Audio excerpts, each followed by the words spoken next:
नमस्कार। यह है कहानियों का अद्भुत संसार, किस्सा कहानी, और मैं मंजीत ठाकुर हिंदी क्लासिक्स में आज आपको सुना रहा हूं सादत हसन मंटो की लिखी कहानी काली शलवार। यह कहानी एक पेशा करने वाली औरत सुल्ताना की आत्मा की पीड़ा और उसके अंतःकरण के सन्नाटे को बयान करने वाली कहानी है। सुनिए, ये बहुत शानदार कहानी सादत हसन मंटो ने जिसे लिखा है, उर्दू के बहुत बड़े कहानीकार रहे हैं। काली शलवार।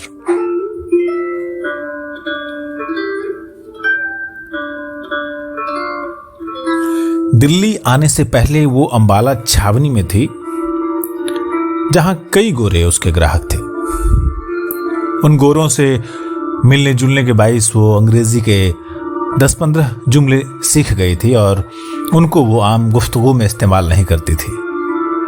लेकिन जब वो दिल्ली में आई और उसका कारोबार न चला, तो एक रोज उसने अपनी पड़ोसन तमंचा जान से कहा, दिस लाइफ वेरी बैड, यानी यह जिंदगी बहुत बुरी है, जबकि खाने को ही नहीं मिलता। अंबाला छावनी में उसका धंधा बहुत अच्छी तरह चलता था। छावनी के गोरे शराब पीकर उसके पास आ जाते थे और वो 3-4 घंटों में ही 8-10 गोरों को निपटाकर 20-30 रुपए पैदा कर लिया करती थी। ये गोरे उसके हम वतनों के मुकाबले बहुत अच्छे थे। इसमें कोई शक नहीं कि वो ऐसी जबान बोलते थे जिसका मतलब सुल्ताना की समझ में नहीं आता था, मगर उनकी जबान से ये लाइल्मी उसके हक में बहुत अच्छी साबित होती थी।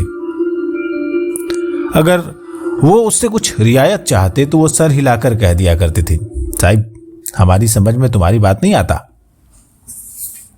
और अगर वो उससे जरूरत से ज्यादा छेड़छाड़ करते तो वो उनको अपनी जबान में गालियां देना शुरू कर देती थी।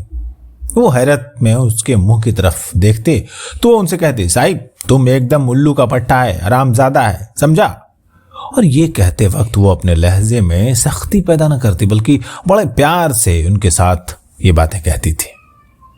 ये गोरे हंसते थे और हंसते वक्त वो सुल्ताना को बिल्कुल उल्लू के पट्टे दिखाई देते थे। मगर यहां दिल्ली में वो जब से आई थी, एक गोरा भी उसके यहां नहीं आया था। 3 महीने उसको हिंदुस्तान के इस शहर में रहते हो गए थे, जहां उसने सुना था कि बड़े लाट साहब रहते हैं जो गर्मियों में शिमले चले जाते हैं। मगर सिर्फ 6 आदमी उसके पास आए थे, सिर्फ 6, यानी महीने में 2। और उन 6 ग्राहकों से उसने खुदा झूठ न बुलवाए तो 18.5 रुपए वसूल किए थे। 3 रुपए से ज्यादा पर कोई मानता ही नहीं था। सुल्ताना ने उनमें से 5 आदमियों को अपना रेट 10 रुपए बताया था, मगर ताज्जुब की बात है कि उनमें से हर एक ने यही कहा, भाई हम 3 रुपए से कौड़ी ज्यादा नहीं देंगे। न जाने क्या बात थी कि उनमें से हर एक ने उसे सिर्फ 3 रुपए के काबिल समझा। चुनाचे जब छठा आया तो उसने खुद उससे कहा, देखो मैं 3 रुपए एक टाइम के लूंगी, जिससे एक धेला तुम कम कहो तो मैं नहीं लूंगी। अब तुम्हारी मर्जी हो तो रहो वरना जाओ। छठे आदमी ने यह बात सुनकर तकरार न की और उसके यहां ठहर गया। जब दूसरे कमरे में दरवाजे बंद करके वो अपना कोट उतारने लगा तो सुल्ताना ने कहा, लाइए 1 रुपया दूध का। उसने 1 रुपया तो नहीं दिया, लेकिन नए बादशाह की चमकती हुई अठन्नी जेब में से निकाल कर उसको दे दी और सुल्ताना ने भी चुपके से ले ली कि जो आया है गनीमत है। 18.5 रुपए 3 महीनों में, 20 रुपए माहवार तो इस कोठे का किराया था जिसको मालिक मकान अंग्रेजी जबान में फ्लैट कहता था। उस फ्लैट में ऐसा पाखाना था जिसमें जंजीर खींचने से सारी गंदगी पानी के जोर से एकदम नीचे नल में गायब हो जाती थी और बड़ा शोर होता था। शुरू में तो उस शोर ने उसे बहुत डराया था। पहले दिन जब वो रफाए हाजत के लिए उस पाखाना में गई तो उसके कमर में शिद्दत का दर्द हो रहा था। फारिग होकर जब वो उठने लगी तो उसने लटकी हुई जंजीर का सहारा ले लिया उस जंजीर को देखकर उसने ख्याल किया कि चूंकि ये मकान खास हम लोगों की रिहाइश के लिए तैयार किए गए हैं, ये जंजीर इसलिए लगाई गई है कि उठते वक्त तकलीफ न हो और सहारा मिल जाया करे। मगर जो ही उसने जंजीर पकड़कर उठना चाहा, ऊपर खट खट सी हुई और एकदम पानी इस शोर के साथ बाहर निकला कि डर के मारे उसके मुंह से चीख निकल गई। खुदाबख्श दूसरे कमरे में अपनी फोटोग्राफी का सामान दुरुस्त कर रहा था और एक साफ बोतल में हाइड्रोक्विनोन डाल रहा था कि उसने सुल्ताना की चीख सुनी। दौड़कर वो बाहर निकला और सुल्ताना से पूछा, अरे क्या हुआ, ये चीख तुम्हारी थी? सुल्ताना का दिल धड़क रहा था। उसने कहा, ये मुआ पखाना है या क्या है? बीच में ये रेलगाड़ियों की तरह जंजीर क्या लटका रखी है? मेरी कमर में दर्द था, मैंने कहा चलो इसका सहारा ले लूंगी, पर इस मुए जंजीर को छेड़ना था कि वो धमाका हुआ कि मैं तुमसे क्या कहूं। इस पर खुदाबख्श बहुत हंसा था और उसने सुल्ताना को इस पैखाने की बाबत सब कुछ बता दिया था कि ये नए फैशन का है जिसमें जंजीर हिलाने से सब गंदगी नीचे जमीन में धंस जाती है। खुदाबख्श और सुल्ताना का आपस में कैसे संबंध हुआ, ये एक लंबी कहानी है। खुदाबख्श रावलपिंडी का था। एंट्रेंस पास करने के बाद उसने लॉरी चलाना सीखा। चुनाचे 4 वर्ष तक वो रावलपिंडी और कश्मीर के दरमियान लॉरी चलाने का काम करता रहा। इसके बाद कश्मीर में उसकी दोस्ती एक औरत से हो गई। उसको भगाकर वो लाहौर ले आया। लाहौर में चूंकि उसको कोई काम नहीं मिला, उसने उस औरत को पेशे पर बिठा दिया। 2-3 बरस तक यह सिलसिला जारी रहा और वो औरत किसी और के साथ भाग गई। खुदाबख्श को मालूम हुआ कि वो अंबाला में है। वो उसकी तलाश में अंबाला आया, जहां उसको सुल्ताना मिल गई। सुल्ताना ने उसको पसंद किया, चुनाचे दोनों का संबंध हो गया। खुदाबख्श के आने से एकदम सुल्ताना का कारोबार चमक उठा। औरत चूंकि ज़ईफ और लत्तिकाद थी, इसलिए उसने समझा कि खुदाबख्श बड़ा भागवान है जिसके आने से इतनी तरक्की होगी। चुनाचे इस खुद एतिकादी ने खुदाबख्श की वक़्त उसकी नजरों में और भी बढ़ा दी। खुदाबख्श आदमी मेहनती था। सारा दिन हाथ पर हाथ धरकर बैठना पसंद नहीं करता था। चुनाचे उसने एक फोटोग्राफर से दोस्ती पैदा की जो रेलवे स्टेशन के बाहर मिनट कैमरे से फोटो खींचा करता था। इसलिए उसने फोटो खींचना सीख लिया। फिर सुल्ताना से 60 रुपए लेकर कैमरा भी खरीद लिया। आहिस्ता आहिस्ता एक पर्दा बनवाया, 2 कुर्सियां खरीदी और फोटो धोने का सब सामान लेकर उसने अलहदा अपना काम शुरू कर दिया। काम चल निकला। चुनाचे उसने थोड़ी ही देर के बाद अपना अड्डा अंबाले छावनी में कायम कर लिया, जहां वो गोरों के फोटो खींचता रहता। 1 महीने के अंदर अंदर उसकी छावनी के मोतद गोरों से वाकफियत हो गई। चुनाचे वो सुल्ताना को वहीं ले गया। यहां छावनी में खुदाबख्श के जरिए से कई गोरे सुल्ताना के मुस्तकिल गाहक बन गए और उसकी आमदनी पहले से 2 गुनी हो गई। सुल्ताना ने कानों के लिए बूंदे खरीदे, 5.5 तोले की 8 कनंगियां भी बनवा ली, 10-15 अच्छी साड़ियां भी जमा कर ली। घर में फर्नीचर वगैरह भी आ गया। किस्सा मुख्तसर ये कि अंबाला छावनी में वो बड़े खुशहाल थी, मगर एकाएकी न जाने खुदाबख्श के दिल में क्या समाई कि उसने दिल्ली जाने की ठान ली।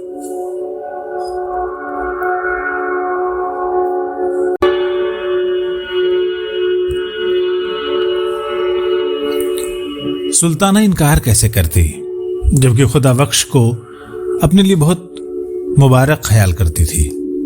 उसने खुशी खुशी दिल्ली जाना कबूल कर लिया।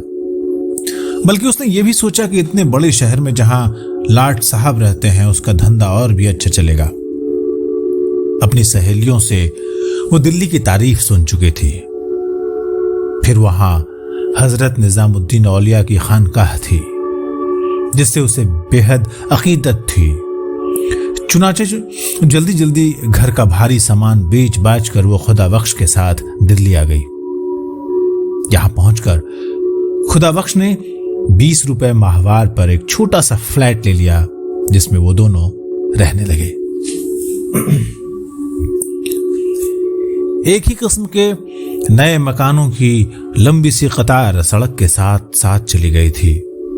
म्यूनिसिपल कमेटी ने शहर का ये हिस्सा खास कस्बियों के लिए मुकर्रर कर दिया था ताकि वो शहर में जगह जगह अपने अड्डे न बनाएं। नीचे दुकानें थीं और ऊपर 2 मंजिला रिहायशी फ्लैट। चूंकि सब इमारतें एक ही डिजाइन की थीं, इसलिए शुरू में सुल्ताना को अपना फ्लैट तलाश करने में बहुत दिक्कत महसूस हुई थी।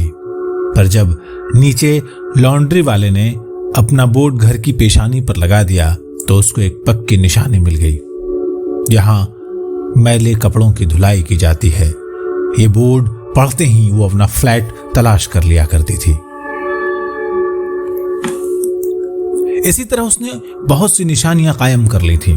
मसलन बड़े बड़े हुरूफ में जहां कोयलों की दुकान लिखा रहता था, वहां उसकी सहेली हीराबाई रहती थी, जो कभी कभी रेडियो घर में गाने जाया करती थी।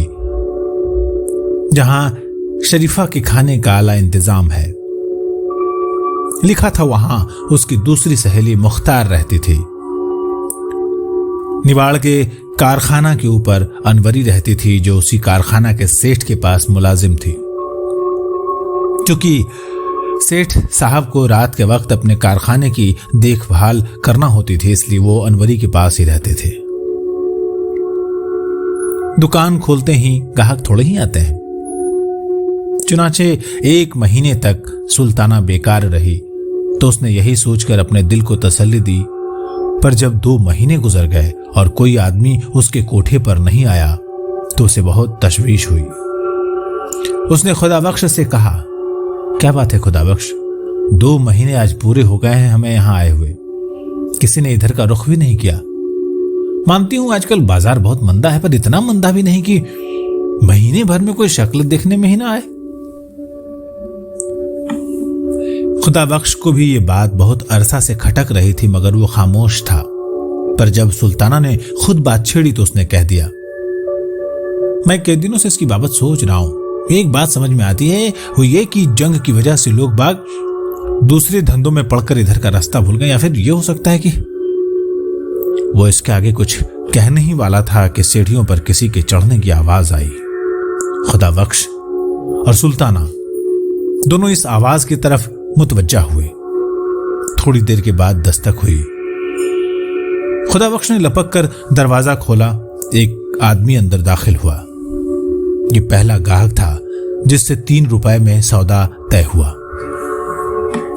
इसके बाद 5 और आए, यानी 3 महीने में 6, जिनसे सुल्ताना ने सिर्फ 18.5 रुपए वसूल किए। 20 रुपए माहवार तो फ्लैट के किराए में चले जाते थे। पानी का टैक्स और बिजली का बिल जुदा था। इसके अलावा घर के दूसरे खर्च थे, खाना पीना, कपड़े लत्ते, दवा दारू और आमदनी कुछ भी नहीं। 18.5 रुपए 3 महीने में आए तो उसे आप आमदनी तो नहीं कह सकते। सुल्ताना परेशान हो गई। 5.5 तोले की 8 कनगनियां जो उसने अंबाले में बनवाई थी आहिस्ता आहिस्ता बिक गईं। आखिरी कनगनी की जब बारी आई तो उसने खुदाबख्श से कहा, तुम मेरी सुनो और चलो वापस अंबाले में। यहां क्या धरा है? वही होगा, पर ये हमें ये शहर रास नहीं आया। तुम्हारा काम भी तो वहां खूब चलता था, चलो वहीं चलते हैं। जो नुकसान हुआ है उसको अपना सर सदका समझो। इस कनगन्नी को बेचकर आओ, मैं असबाब वगैरह बांध कर तैयार रखती हूं, आज की गाड़ी से यहां से चलेंगे। खुदाबख्श ने कनगन्नी सुल्ताना के हाथ से ले ली और कहा, अरे नहीं जाने मन, अंबाला अब नहीं जाएंगे, यहीं दिल्ली में रहकर कमाएंगे। ये तुम्हारी चूड़ियां सब की सब यहीं वापस आएंगी। अल्लाह पर भरोसा रखो, बड़ा कारसाज है, यहां भी वो कोई ना कोई असबाब बना ही देगा। सुल्ताना चुप हो रही। चुनाचे आखिरी कनगनी हाथ से उतर गई। बच्चे हाथ देखकर उसको बहुत दुख होता था, पर क्या करती, पेट भी तो आखिर किसी हीले से भरना ही था। जब 5 महीने गुजर गए और आमदनी खर्च के मुकाबले में चौथाई से भी कुछ कम रही तो सुल्ताना की परेशानी और ज्यादा बढ़ गई। खुदाबख्श भी अब दिन भर घर से गायब रहने लगा था। सुल्ताना को इसका भी दुख था, इसमें कोई शक नहीं। कि पड़ोस में उसकी 2-3 मिलने वालियां मौजूद थीं जिनके साथ वो अपना वक्त काट सकती थी, पर हर रोज उनके यहाँ जाना और घंटों बैठे रहना उसको बहुत बुरा लगता था। चुनाचे आहिस्ता आहिस्ता उसने उन सहेलियों से मिलना जुलना बिल्कुल तर्क कर दिया। सारा दिन वो अपने सुनसान मकान में बैठी रहती, कभी छालियां काटती रहती, कभी अपने पुराने और फटे हुए कपड़ों को सीती रहती, और कभी बाहर बालकनी में आकर जंगली के साथ खड़ी हो जाती और सामने रेलवे शेड में साकित और मुतहर्रिक इंजनों की तरफ घंटों बेमतलब देखती रहती। सड़क की दूसरी तरफ माल गोदाम था जो इस कोने से उस कोने तक फैला हुआ था। दाहिने हाथ को लोहे की छत के नीचे बड़ी बड़ी गांठें पड़ी रहती थीं और हर किस्म के माल असबाब के ढेर से लगे रहते थे। बाएं हाथ को खुला मैदान था जिसमें बेशुमार रेल की पटड़ियां बिछी हुई थीं। धूप में लोहे की ये पटड़ियां चमकती तो सुल्ताना अपने हाथों की तरफ देखती, जिन पर नीली नीली रगें बिल्कुल इन पटरियों की तरह उभरी रहती थीं। इस लंबे और खुले मैदान में हर वक्त इंजन और गाड़ियां चलती रहती थीं, कभी इधर कभी उधर।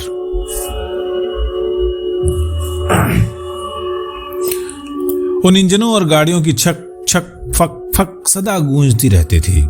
सुबह सवेरे जब वो उठकर बालकोनी में आती तो एक अजीब समा नजर आता। धुंधलके में इंजनों के मुंह से गाढ़ा गाढ़ा धुआं निकलता था और गंदले आसमान की जानिब मोटे और भारी आदमियों की तरह उठता दिखाई देता था। भाप के बड़े बड़े बादल भी एक शोर के साथ पटरियों से उठते थे और आंख झपकने की देर में हवा के अंदर घुल मिल जाते थे। फिर कभी कभी जब वो गाड़ी के किसी डब्बे को जिसे इंजन ने धक्का देकर छोड़ दिया हो अकेले पटरियों पर चलता देखती तो उसे अपना ख्याल आता था। वो सोचती कि उसे भी किसी ने जिंदगी की पटरी पर धक्का देकर छोड़ दिया है और वो खुद ब खुद जा रही है। दूसरे लोग कांटे बदल रहे हैं, वो चली जा रही है न जाने कहां।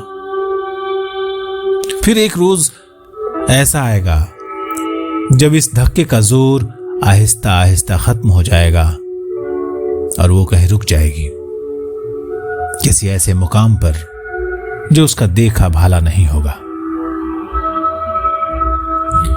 यूं तो वो बेमतलब घंटों रेल की इन टेढ़ी बांकी पटरियों और ठहरे हुए और चलते हुए इंजनों की तरफ देखती रहती थी, पर तरह तरह के ख्याल उसके दिमाग में आते रहते थे।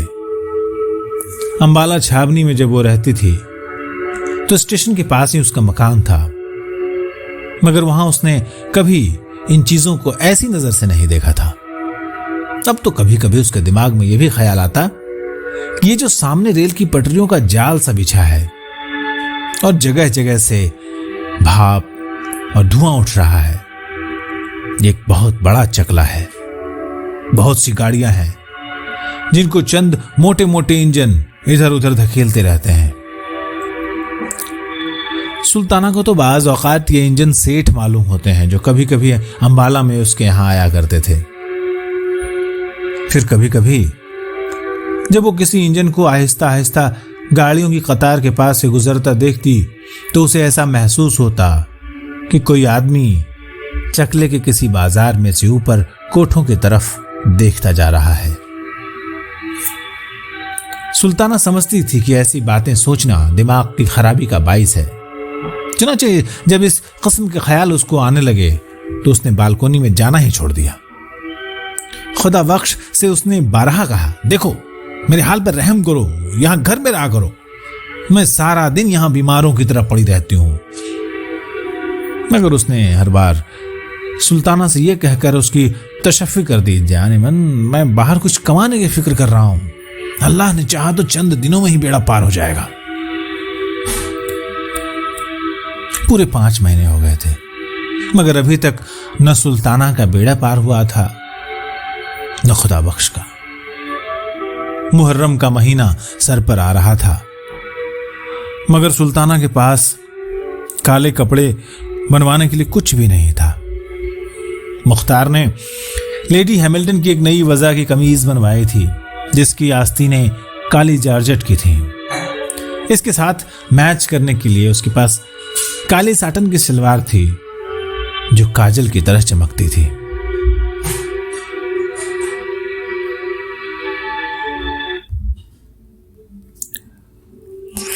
अनवरी ने रेशमी जॉर्जेट की एक बड़ी नफीस साड़ी खरीदी थी। उसने सुल्ताना से कहा था कि वो इस साड़ी के नीचे सफेद बोस्की का पेटीकोट पहनेगी क्योंकि ये नया फैशन है। इस साड़ी के साथ पहनने को अनवरी काली मखमल का एक जूता लाई थी जो बड़ा नाजुक था।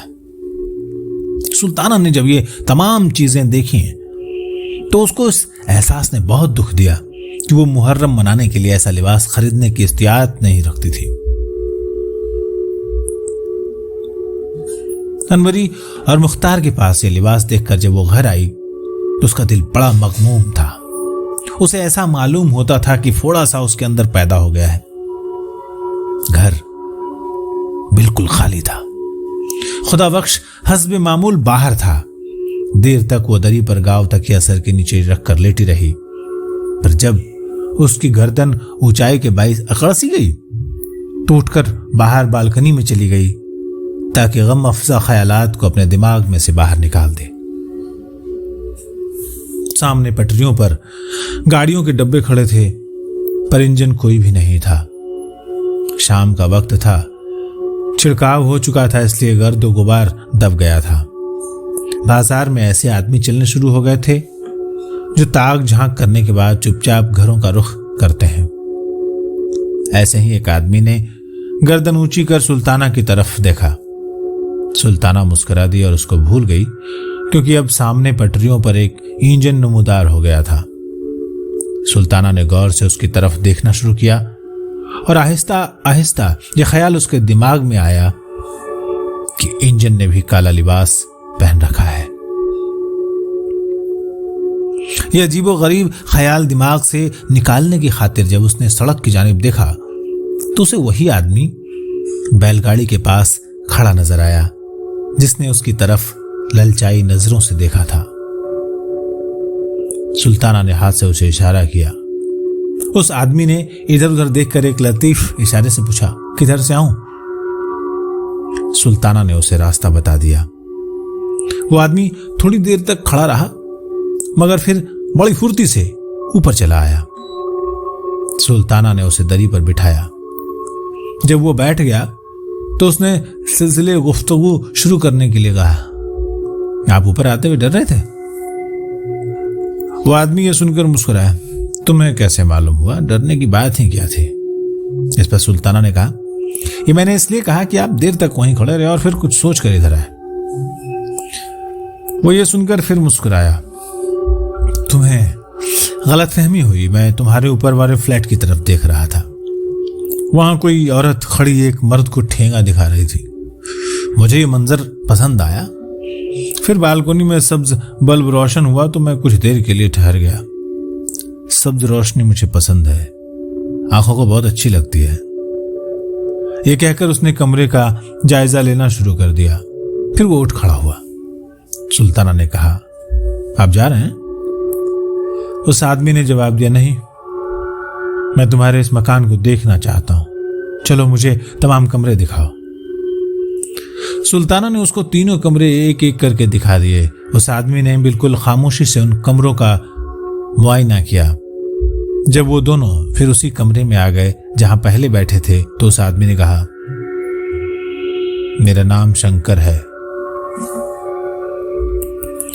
सुल्ताना ने पहली बार गौर से शंकर की तरफ देखा। वो मुतवस्सित कद का मामूली शक्ल सूरत का आदमी था, मगर उसकी आंखें गैर मामूली तौर पर साफ और शफाफ थीं। कभी कभी उनमें एक अजीब किस्म की चमक भी पैदा होती थी। गठीला और कसरती बदन था। कनपटियों पर उसके बाल सफेद हो रहे थे। खाकस्तरी रंग की गर्म पतलून पहने था। सफेद कमीज थी जिसका कॉलर गर्दन पर से ऊपर को उठा हुआ था। शंकर कुछ इस तरह दरी पर बैठ गया था, मालूम होता था कि शंकर की बजाय सुल्ताना का हक है। इस एहसास ने सुल्ताना को कदरे परेशान कर दिया। चुनाचे उसने शंकर से कहा, फरमाइए। शंकर बैठा था। ये सुनकर लेट गया। मैं क्या फरमाऊं? कुछ तुम ही फरमाओ, बुलाया तुम्ही ने है मुझे। जब सुल्ताना कुछ नहीं बोली तो उठ बैठा। मैं समझा, लो अब मुझसे सुनो। जो कुछ तुमने समझा गलत है। मैं उन लोगों में से नहीं हूं जो कुछ देकर जाते हैं। डॉक्टरों की तरह मेरी भी फीस है। मुझे जब बुलाया जाए तो फीस देना ही पड़ती है। सुल्ताना यह सुनकर चकरा गई, मगर इसके बावजूद उसे बेअख्तियार हंसी आ गई। आप काम क्या करते हैं? शंकर ने जवाब दिया, यही जो तुम लोग करते हो। क्या? तुम क्या करती हो? मैं कुछ नहीं करती। मैं भी कुछ नहीं करता। सुल्ताना ने भन्ना कर कहा, अरे ये कोई बात हुई? आप कुछ ना कुछ तो जरूर करते होंगे। शंकर ने बड़े इत्मीनान से जवाब दिया, तुम भी कुछ ना कुछ जरूर करती होगी। झक मारती हूं। मैं भी झक मारता हूं। तो आओ दोनों झक मारे। मैं हाजिर हूं, मगर झक मारने के लिए दाम मैं कभी नहीं दिया करता। होश की दवा करो, ये लंगर खाना नहीं, और मैं भी वॉलंटियर नहीं हूं। सुल्ताना यहां रुक गई। उसने पूछा, ये वॉलंटियर कौन होते हैं? शंकर ने जवाब दिया, उल्लू के पट्टे। मैं भी उल्लू की पट्टी नहीं हूं, मगर वो आदमी खुदाबख्श जो तुम्हारे साथ रहता है जरूर उल्लू का पट्टा है। क्यों? इसलिए कि वो कई दिनों से एक ऐसे खुदा रसीदा फकीर के पास अपनी किस्मत खुलवाने की खातिर जा रहा है जिसकी अपनी किस्मत जंग लगे ताले की तरफ बंद है। और ये कहकर शंकर हंसने लगा। इस पर सुल्ताना ने कहा, तुम हिंदू हो इसलिए हमारे बुजुर्गों का मजाक उड़ाते हो। शंकर मुस्कुराया। ऐसी जगहों पर हिंदू मुस्लिम सवाल पैदा नहीं हुआ करते। पंडित, मौलवी और मिस्टर जिन्ना अगर यहां आए तो वो भी शरीफ आदमी बन जाए। अरे जाने क्या, तुम क्या उटपटांग बातें करते रहते हो। बोलो, रहोगे? उसी शर्त पर जो पहले बता चुका हूं। सुल्ताना उठ खड़ी हुई। तो जाओ, रास्ता पकड़ो। शंकर आराम से उठा। पतलून की जेबों में उसने अपने दोनों हाथ ठूंसे और जाते हुए कहा, मैं कभी कभी इस बाजार से गुजरा करता हूं। जब भी तुम्हें मेरी जरूरत हो बुला लेना। मैं बहुत काम का आदमी हूं।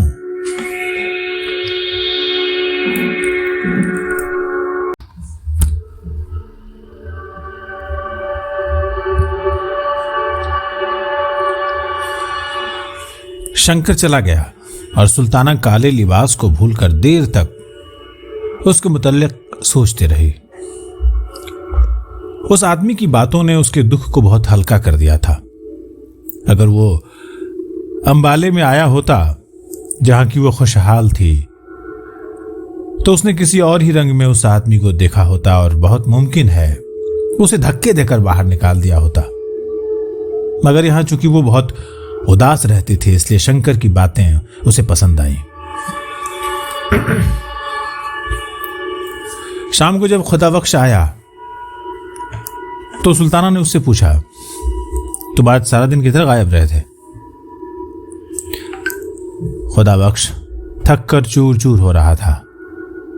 कहने लगा, पुराने किला के पास से आ रहा हूं। वहां एक बुजुर्ग कुछ दिनों से ठहरे हुए हैं। उन्हीं के पास हर रोज जाता हूं कि हमारे दिन फिर जाएं। कुछ उन्होंने तुमसे कहा? नहीं, अभी वो मेहरबान नहीं हुए। पर सुल्ताना, मैं जो उनकी खिदमत कर रहा हूं वो अकारत नहीं जाएगी। अल्लाह का फजल शामिल हाल रहा तो जरूर वारे न्यारे हो जाएंगे। सुल्ताना के दिमाग में मुहर्रम बनाने का ख्याल समाया हुआ था। खुदाबख्श से रोनी आवाज में कहने लगी, सारा सारा दिन बाहर गायब रहते हो। मैं यहाँ पिंजरे में कैद रहती हूँ, न कहीं जा सकती हूँ न आ सकती हूँ। मुहर्रम सर पर आ गया है। कुछ तुमने इसकी भी फिक्र की कि मुझे काले कपड़े चाहिए? घर में फूटी कौड़ी तक नहीं। कनगनियां थी वो भी एक एक करके बिक गई। अब तुम ही बताओ क्या होगा? यूं फकीरों के पीछे कब तक मारे मारे फिरा करोगे? मुझे तो ऐसा दिखाई देता है कि यहां दिल्ली में खुदा ने भी हमसे मुंह मोड़ लिया है। मेरी सुनो, अपना काम शुरू कर दो, कुछ तो सहारा हो ही जाएगा। खुदा बख्श दरी पर लेट गया और कहने लगा, पर यह काम शुरू करने के लिए भी तो थोड़ा बहुत सरमाया चाहिए। अब खुदा के लिए अब ऐसी दुख भरी बातें ना करो, मुझसे बर्दाश्त नहीं हो सकती। मैंने सचमुच अम्बाला छोड़ने में सख्त गलती की, पर जो करता है अल्लाह ही करता है और हमारी बेहतरी के लिए करता है। क्या पता है कि कुछ देर और तकलीफें बर्दाश्त करने के बाद हम। सुल्ताना ने उसकी बात काट दी। उसने कहा, तुम खुदा के लिए कुछ करो, चोरी करो या डाका मारो, पर मुझे एक शलवार का कपड़ा जरूर ला दो। मेरे पास सफेद बोस्की की कमीज पड़ी है, मैं उसको काला रंगवा लूंगी। सफेद नैनो का एक नया दुपट्टा भी मेरे पास मौजूद है, वही जो तुमने दिवाली पर लाकर दिया था। यह भी कमीज के साथ ही काला रंगवा लिया जाएगा। एक सिर्फ शलवार की कसर है, सो वो तुम किसी न किसी तरह पैदा करके दो। देखो, तुम्हें मेरी जान की कसम, किसी न किसी तरह जरूर ला दो। मेरी भत्ती खाओ अगर न लाओ। खुदा बख्श उठ बैठा। अब तुम ख्वामख्वाह जोर दिए चली जा रही हो। मैं कहां से लाऊंगा? अफीम खाने के लिए तो मेरे पास पैसा नहीं है। कुछ भी करो, मगर मुझे 4.5 गज काली साटन ला दो। दुआ करो कि आज रात ही अल्लाह 2-3 आदमी भेज दे। लेकिन तुम कुछ नहीं करोगे। तुम अगर चाहो तो जरूर इतने पैसे पैदा कर सकते हो। जंग से पहले ये साटन 12-14 आने गज मिल जाती थी, अब 1.25 रुपए गज के हिसाब से मिलती है। 4.5 गजों पर कितने रुपए खर्च हो जाएंगे? अब तुम कहती हो तो मैं कोई हीला करूंगा। ये कहकर खुदा बख्श उठा। लो, अब इन बातों को भूल जाओ, मैं होटल से खाना ले आऊंगा। होटल से खाना आया, दोनों ने मिलकर जहर मार किया और सो गए। सुबह हुई। खुदा बख्श पुराने किले वाले फकीर के पास चला गया और सुल्ताना अकेली रह गई। कुछ देर लेटी रही, कुछ देर सोई रही, इधर उधर कमरों में टहलती रही। दोपहर का खाना खाने के बाद उसने अपना सफेद नैनो का दुपट्टा और सफेद बोस्की की कमीज निकाली और नीचे लॉन्ड्री वाले को रंगने के लिए दे आई। कपड़े धोने के अलावा वहां रंगने का काम भी होता था।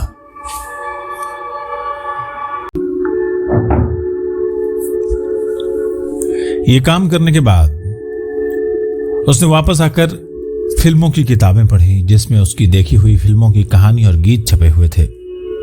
ये किताबें पढ़ते पढ़ते वो सो गई। जब उठी तो 4 बज चुके थे, क्योंकि धूप आंगन में से मोरी के पास पहुंच चुकी थी।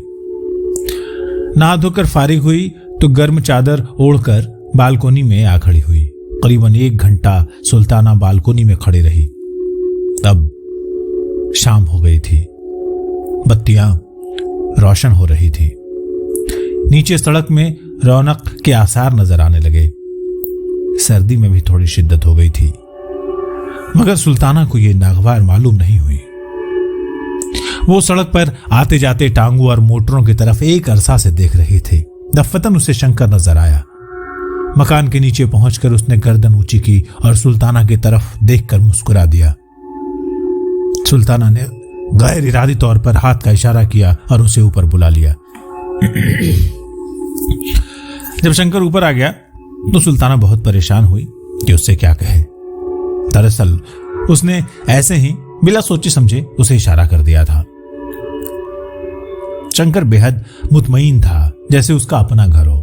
चुनाचे बड़ी बेतकल्लुफी से पहले रोज की तरह वो गांव तकिया सर के नीचे रखकर लेट गया। जब सुल्ताना ने देर तक उससे कोई बात नहीं की तो उसने कहा, तुम मुझे 100 दफा बुला सकती हो और 100 दफा ही कह सकती हो कि चले जाओ। मैं ऐसी बातों पर कभी नाराज नहीं हुआ करता। सुल्ताना शशोपंज में गिरफ्तार होगी। कहने लगी, नहीं नहीं बैठो, तुम्हें जानने को कौन कह रहा है। शंकर इस पर मुस्कुरा दिया। तो तुम्हें मेरी शर्तें मंजूर हैं? कैसी शर्तें? सुल्ताना ने हंसकर कहा, क्या निकाह कर रहे हो मुझसे? निकाह और शादी कैसी? न तुम उम्र भर में किसी से निकाह करोगी न मैं।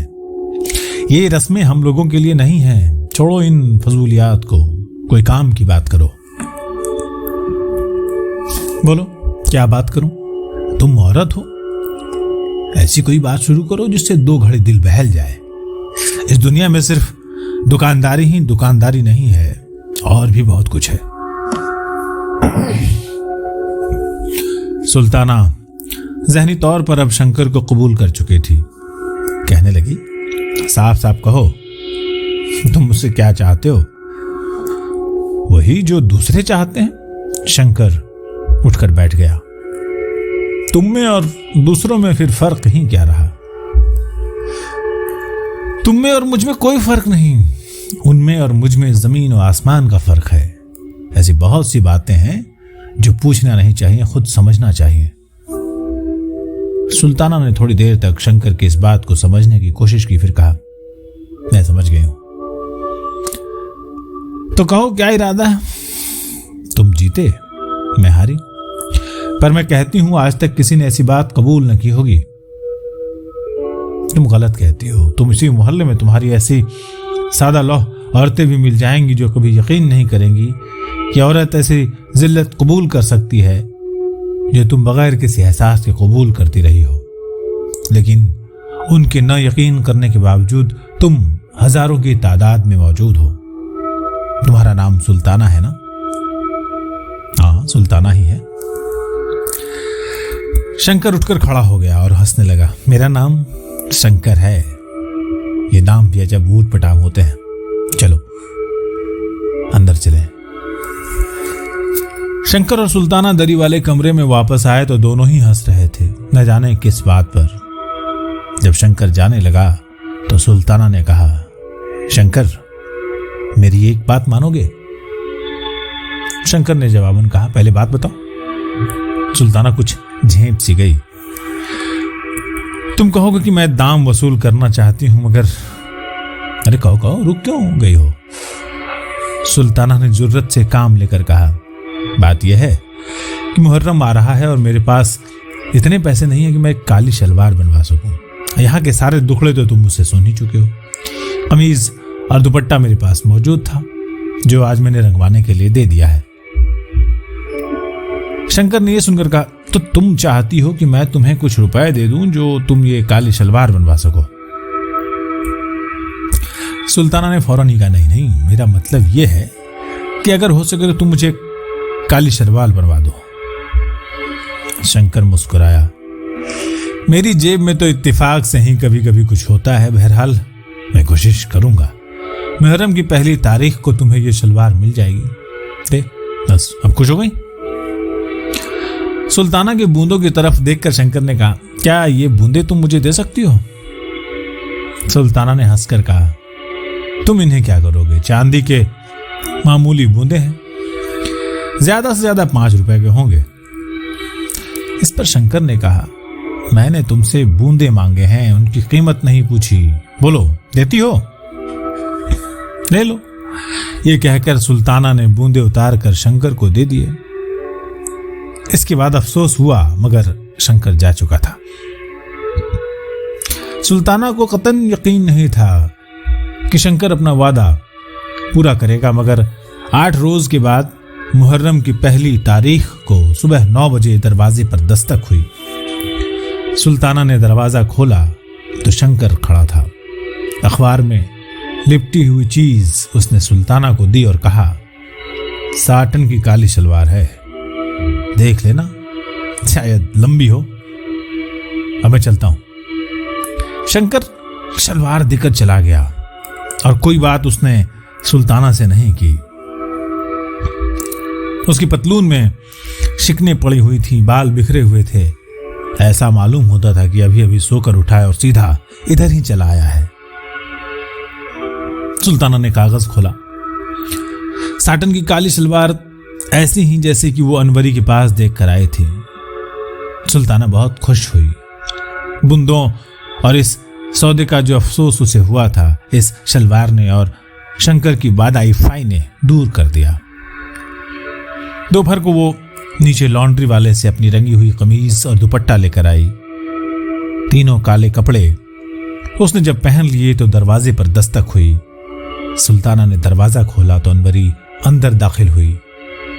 उसने सुल्ताना के तीनों कपड़ों की तरफ देखा और कहा, कमीज और दुपट्टा तो रंगा हुआ मालूम होता है, पर यह शलवार नहीं है, कब बनवाई? सुल्ताना ने जवाब दिया, आज ही दर्जी लाया है। और ये कहते हुए उसकी नजरें अनवरी के कानों पर पड़ी। ये बूंदे तुमने कहां से लिए? अनवरी ने जवाब दिया, आज ही मंगवाए हैं। और इसके बाद दोनों को थोड़ी देर तक खामोश रहना पड़ा।